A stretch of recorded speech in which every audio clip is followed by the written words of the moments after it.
নমস্কার বন্ধুরা, আমার চ্যানেলে আমি একটি ভিডিও করেছিলাম যে সেন্ট্রাল গভর্নমেন্ট থেকে যে শিক্ষা মিশন বা সমগ্র শিক্ষা মিশনের যে টাকা ফান্ড সেটা গত ফিনান্সিয়াল ইয়ার থেকেই আসছে না।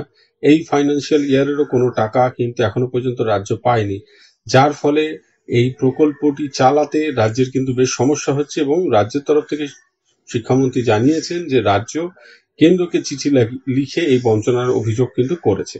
এখন এইটা থেকে একটা বিষয় আমি তুলে ধরেছিলাম যে এই ফান্ডটা এলেই যে প্যারা টিচারদের মাইনে বাড়বে এ কথা বলা যায় না, কিন্তু ফান্ডটা না এলে যে বাড়বে না এটা নিশ্চিতভাবে বলা যায়, কারণ রাজ্যের পক্ষে তো এটা দেওয়া সম্ভব না।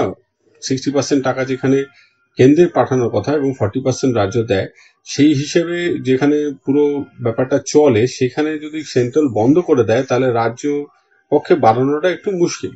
তো এইখান থেকে অনেকের মনে একটা আশঙ্কা দানা বেঁধেছে যে তাহলে কি প্যারা টিচারদের সব মাইনে বন্ধ হয়ে যেতে পারে। শুধু প্যারা টিচার না, শিক্ষাবন্ধু, ভিআরপি, সর্বশিক্ষার সাথে যুক্ত যারা তারা অনেকেই হয়তো এই আশঙ্কা করছেন।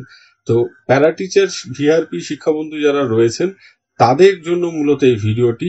যদি সেন্ট্রাল গভর্নমেন্ট তাদের এই প্রকল্পটি সর্বমুখী শিক্ষা মিশনটি গুটিয়েও নেয়, বন্ধ করে দেয়, তাও কিন্তু এদের মাইনে বন্ধ হবে না। আমি সেই অর্ডারটা দেখাচ্ছি। এই অর্ডারটা আপনারা প্রত্যেকেই পরিচিত। 886 এসি প্রাইমারি 16/11/2010, 16ই নভেম্বর 2010 ওয়েস্ট বেঙ্গল গভর্নমেন্টের তরফ থেকে স্কুল এডুকেশন ডিপার্টমেন্ট বিকাশ ভবন এই নির্দেশিকাটি বার করে। এই নির্দেশিকাটি বেশি পরিচিত যে কারণে, কারণ এই নির্দেশিকার বলেই প্যারা টিচার, ভিআরপি, শিক্ষাবন্ধুদের যে চাকরির মেয়াদকাল সেটা 7 বছর পর্যন্ত হয়। কিন্তু এই নির্দেশিকার 4 নম্বর পয়েন্টে যেটা ছিল সেটা তো আপনাদের মনে আছে। 6 নম্বর পয়েন্টে এই কথাটি কিন্তু এখন খুব গুরুত্বপূর্ণ।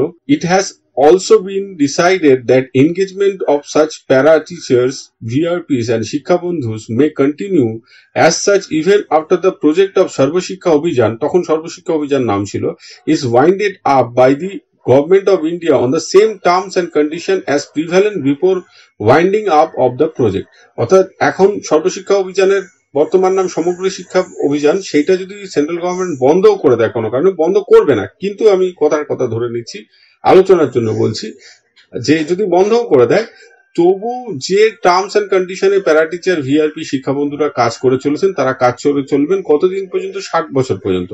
এবং তখন বলা হয়েছিল এই 60 বছরের পর তারা 1 লাখ টাকা পাবে, যেটা এখন পশ্চিমবঙ্গ সরকার বাড়িয়ে কিন্তু 5 লাখ টাকা করেছে।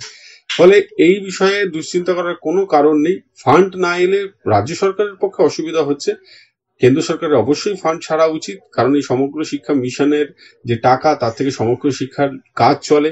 বিভিন্ন সমগ্র শিক্ষার অধীনে কর্মচারী, প্যারা টিচার, ভিআরপি, শিক্ষাবন্ধু, এসএসকে, এমএসকে, এছাড়াও বিভিন্ন ধরনের সর্বশিক্ষার কর্মচারী রয়েছেন যাদের বেতন দিতে হয়। তো এই টাকাটা অবশ্যই ছাড়া দরকার, এইটাই বিষয়। কিন্তু এইটা ছাড়ছে না বলে রাজ্য যে পুরো দায় ঝেড়ে ফেলবে এমন নয়, মাইনে পুরোপুরি বন্ধ হয়ে যাবে না। আশা করি এই ভিডিও এবং এই অর্ডারটি দেখানোর পর আপনাদের মধ্যে যে আশঙ্কা অনেকের মধ্যেই কাজ করছে সেটা আর থাকবে না। সকলে ভালো থাকবেন, সুস্থ থাকবেন। ধন্যবাদ।